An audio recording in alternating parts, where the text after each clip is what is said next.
যুক্তরাষ্ট্রের নিউ ইয়র্কে বন্দুকধারীর এলোপাতাড়ি গুলি, বাংলাদেশি বংশোদ্ভূত পুলিশ কর্মকর্তা সহ নিহত 5।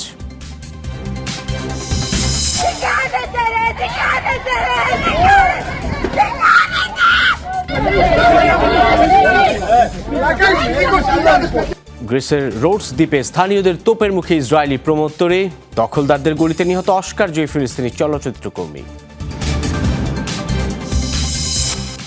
ভারতের আসামে বাংলা ভাষাভাষী মুসলিমদের বাস্তুচ্যুত করার অভিযোগ, অনেকের নাগরিকত্বের প্রমাণ থাকলেও আমলে নিচ্ছে না রাজ্য সরকার।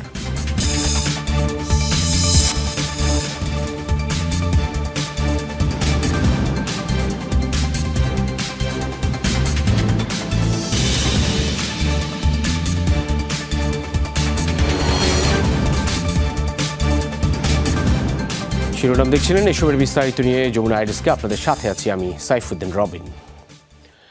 যুক্তরাষ্ট্রের নিউ ইয়র্কে দায়িত্ব পালনকালে মৃত্যু হয়েছে বাংলাদেশি বংশোদ্ভূত এক পুলিশ কর্মকর্তার। সোমবার ম্যানহাটনে বন্দুকধারী হামলায় প্রাণ হারান তিনি সহ 5 জন।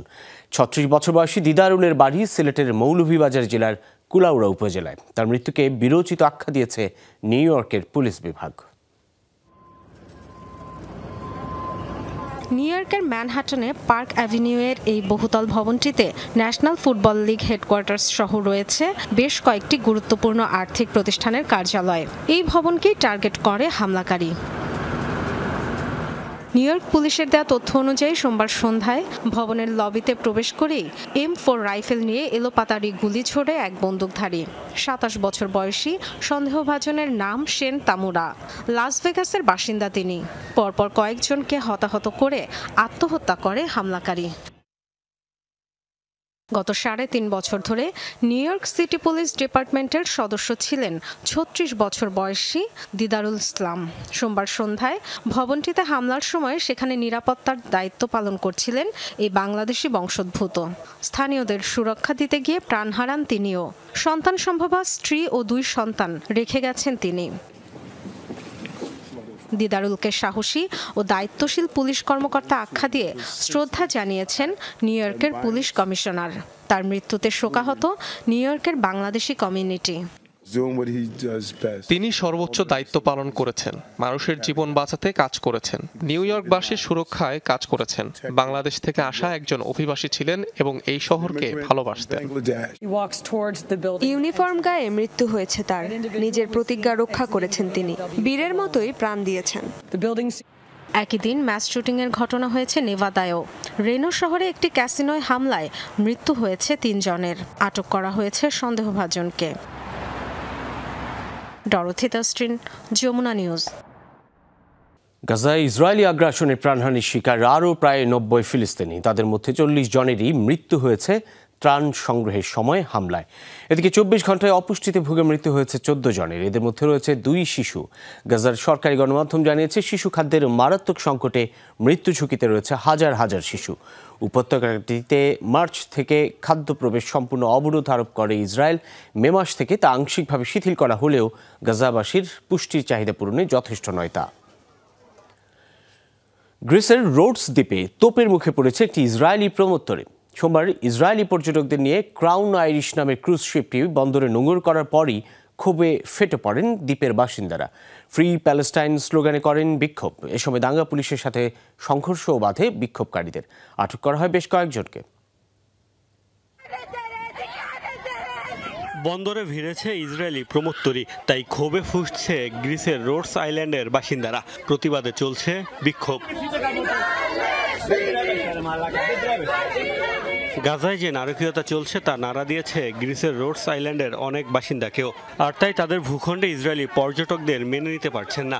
বন্দর এলাকা উত্তাল ফ্রি প্যালেস্টাইন স্লোগানে। ক্রাউন আইরিশ নামের জাহাজটিকে গ্রিস ছাড়ার দাবি জানান আন্দোলনকারীরা। পাশাপাশি গাজায় গণহত্যা বন্ধে আন্তর্জাতিক মহলকে কার্যকর পদক্ষেপ নেয়ার আহ্বানও তাদের। গাজায় যে হত্যাযজ্ঞ চলছে তা বন্ধ হওয়া উচিত। মানুষ অনাহারে মারা যাচ্ছে। এ বিষয়ে আমরা বিশ্ব সম্প্রদায়ের পদক্ষেপ আশা করছি। ন্যাটো ও পশ্চিমের পৃষ্ঠপোষকতায় তারা যেন আর এই হত্যাকাণ্ড চালাতে না পারে। 6 শতাধিক যাত্রী নিয়ে গত সপ্তাহে গ্রিসের আরেক দ্বীপ সাইরসে নোঙর করতে গিয়েও তোপের মুখে পড়ে সাইপ্রাস থেকে ছেড়ে আসা ক্রুজ শিপটি। আন্দোলনকারীদের বাধায় সে সময় সাইরস ছাড়তে বাধ্য হয় তারা। তবে এবার বাধার মুখে পড়লেও স্থানীয় প্রশাসনের সহায়তায় নিরাপদে দ্বীপটিতে নেমেছেন ইসরায়েলি পর্যটকরা। মোস্তফা মাহমুদ, যমুনা নিউজ। দখলদার ইসরায়েলি ছোড়া গুলিতে প্রাণ হারিয়েছেন অস্কার জয়ী ফিলিস্তিনি চলচ্চিত্রকর্মী আউদা হাদালিন। আলোচিত প্রামাণ্যচিত্র নো আদারল্যান্ডে কাজ করেছেন তিনি। দীর্ঘদিন যুক্ত ছিলেন নিপীড়িত ফিলিস্তিনিদের অধিকার আদায়ের লড়াইয়ে, ফলে টার্গেটে পরিণত হন ইসরায়েলি দখলদারদের। দীর্ঘদিন ধরে ইসরায়েলি আগ্রাসনের বিরুদ্ধে সোচ্চার ছিলেন আউদা মোহাম্মদ হাদালিন। নিপীড়িত ফিলিস্তিনিদের ওপর নির্মিত অস্কারজয়ী তথ্যচিত্র নো আদারল্যান্ডেও গুরুত্বপূর্ণ ভূমিকায় ছিলেন তিনি, যে কারণে শুরু থেকেই টার্গেটে ছিলেন অবৈধ দখলদারদের।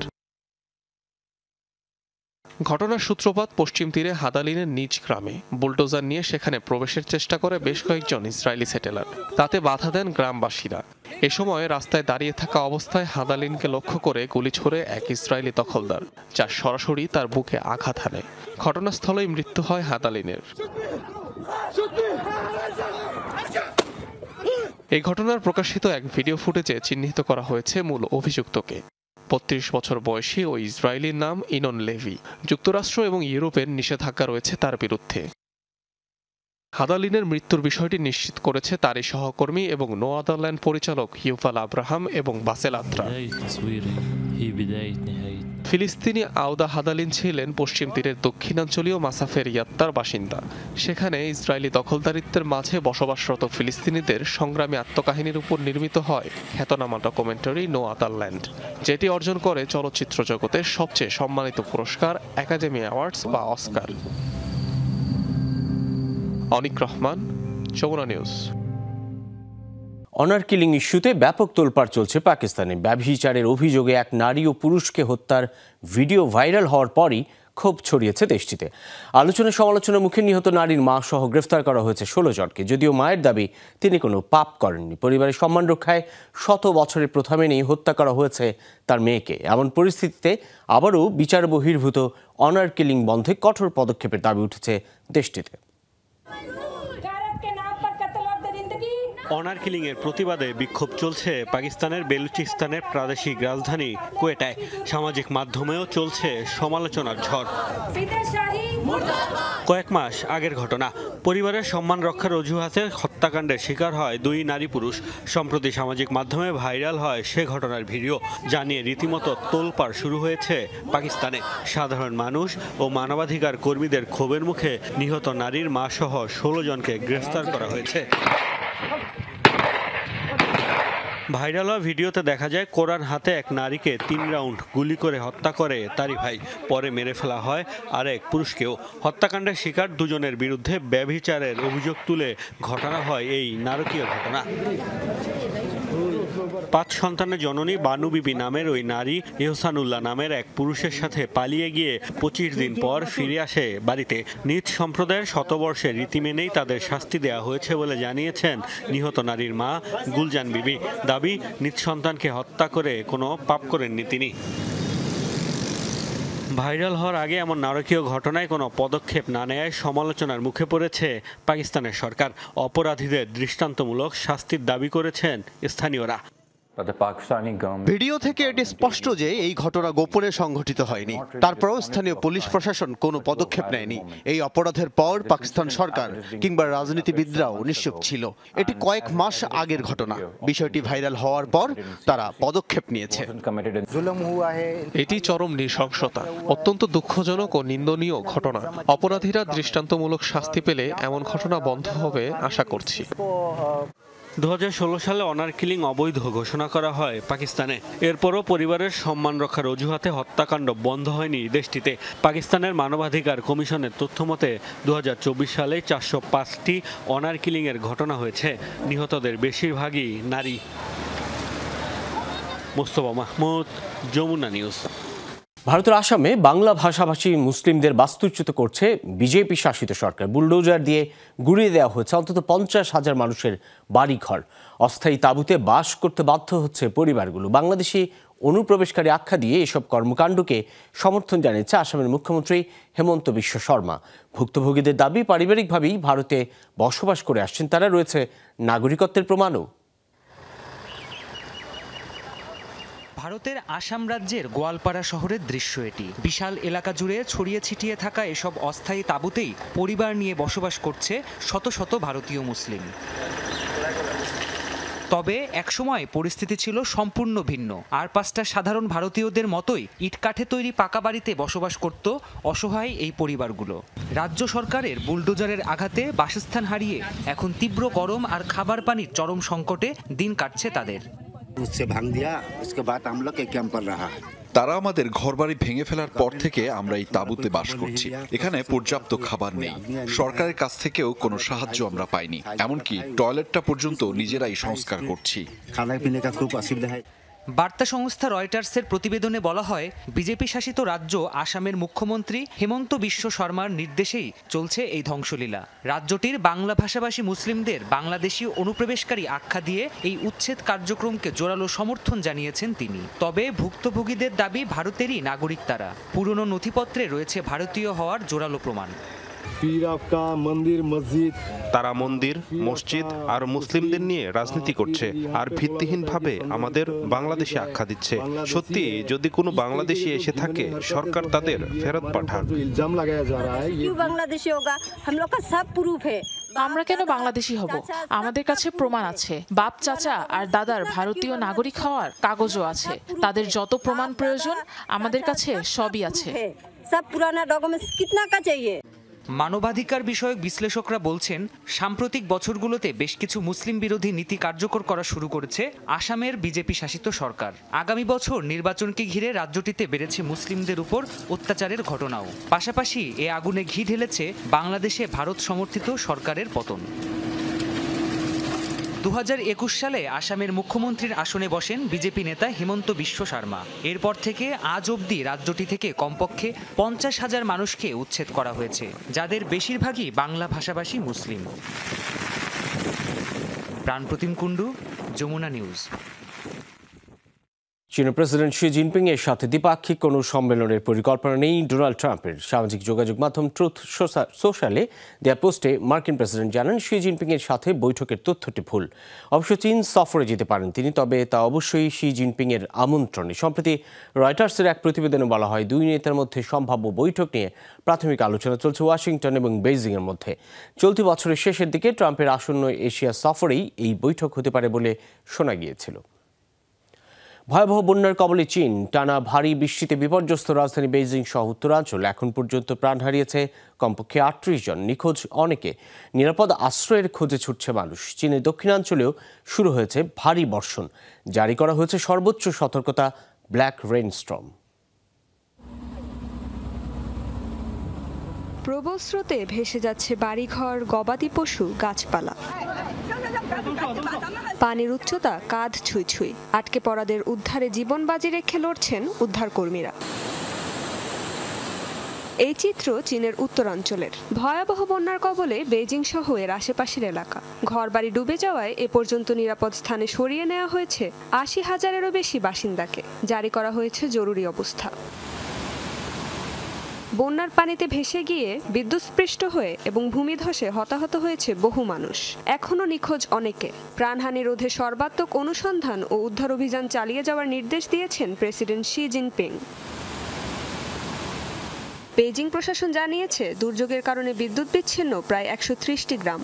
যান চলাচল বন্ধ অনেক গুরুত্বপূর্ণ সড়কে। বন্ধ ঘোষণা করা হয়েছে অফিস ও শিক্ষা প্রতিষ্ঠান। বাড়িটা একেবারে পাহাড়ের পাশে, তাই খুব চিন্তা হচ্ছিল। এখন বৃষ্টি একটু কমায় তাড়াহুড়া করে দেখতে এসেছি। আমরা পৌঁছানোর আগেই ভূমিধসের কবলে পড়েছে আমাদের বাড়িটি। পানি বের হওয়ারও কোনো পথ নেই। টানা কয়েকদিনের ভারী বৃষ্টিপাতে সোমবার পর্যন্ত চীনের মোট 41টি নদীর পানির উচ্চতা বিপদসীমা পেরিয়েছে। নিরাপদ সীমার চেয়ে 2.39 মিটার পর্যন্ত বেড়েছে পানির স্তর। মঙ্গলবারও বেইজিংয়ে দিনভর ভারী বৃষ্টিপাতের পূর্বাভাস দেওয়া হয়েছে। কিছু এলাকায় 30 সেন্টিমিটার পর্যন্ত বৃষ্টির শঙ্কা রয়েছে। হংকং সহ চীনের দক্ষিণাঞ্চলেও চলছে প্রবল বৃষ্টিপাত। জারি করা হয়েছে সর্বোচ্চ সতর্কতা ব্ল্যাক রেইনস্টর্ম। দেখা দিয়েছে ভয়াবহ বন্যার শঙ্কাও। রেজবানা সায়মা, যমুনা নিউজ। ইউক্রেনে একটি কারাগারে হামলা চালিয়েছে রাশিয়া। প্রাণ হারিয়েছেন কমপক্ষে 16 জন, আহত অর্ধশত।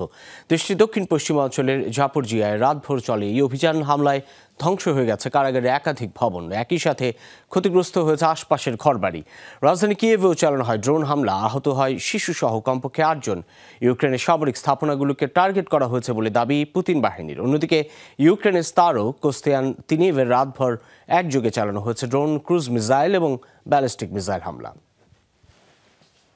রুশ প্রেসিডেন্ট ভ্লাদিমির পুতিনের উপর বিরক্ত হয়ে রাশিয়া ইউক্রেন যুদ্ধ বন্ধের সময়সীমা কমিয়ে 10 থেকে 12 দিনের আলটিমেটাম দিলেন মার্কিন প্রেসিডেন্ট ডোনাল্ড ট্রাম্প। বারবার চেষ্টার পরও যুদ্ধবিরতি আলোচনার প্রকৃত কোনো অগ্রগতি না হওয়ায় এমন পদক্ষেপ নিয়েছেন তিনি। প্রকাশ করেছেন ক্ষোভ। অগ্রগতি না হলে রাশিয়া এবং এর রফতানি পণ্যের ক্রেতাদের উপর নিষেধাজ্ঞা আরোপের হুমকিও দিয়েছেন ট্রাম্প। এর আগে 50 দিনের সময়সীমা বেঁধে দিলেও পুতিনের প্রতি হতাশ হয়েই তা কমানোর সিদ্ধান্ত নিয়েছেন মার্কিন প্রেসিডেন্ট। তবে ক্রেমলিনের পক্ষ থেকে তাৎক্ষণিক কোনো মন্তব্য পাওয়া যায়নি। So we're going to have to look, and I'm going to reduce that 50 days that I gave them to a lesser number. I think I already know the answer what's going to happen. কোনো চাপই উত্তর কোরিয়ার পারমাণবিক কর্মসূচি বন্ধ করতে পারবে না, সাফ জানিয়ে দিলেন দেশটির সর্বোচ্চ নেতা কিম জং উন। বলেন, পারমাণবিক কর্মসূচি ইস্যুতে বর্তমান বাস্তবতা মেনে নিতে হবে যুক্তরাষ্ট্রকে। সবশেষ 2 দেশের মধ্যে অনুষ্ঠিত সম্মেলনের পর অনেকটা পাল্টে গেছে পরিস্থিতি। এই মুহূর্তে যুক্তরাষ্ট্র নতুন করে আলোচনায় চাইলেও নিজেদের পারমাণবিক পরীক্ষা চালিয়েই যাবে উত্তর কোরিয়া। এই বিষয়ে জানতে চাইলে হোয়াইট হাউস জানায়, ক্ষমতার প্রথম মেয়াদে ডোনাল্ড ট্রাম্প কিম জং উনের সাথে যে 3টি শীর্ষ সম্মেলনের পরিকল্পনা করেছিলেন তা এখনও বাস্তবায়নের আশা রাখছেন।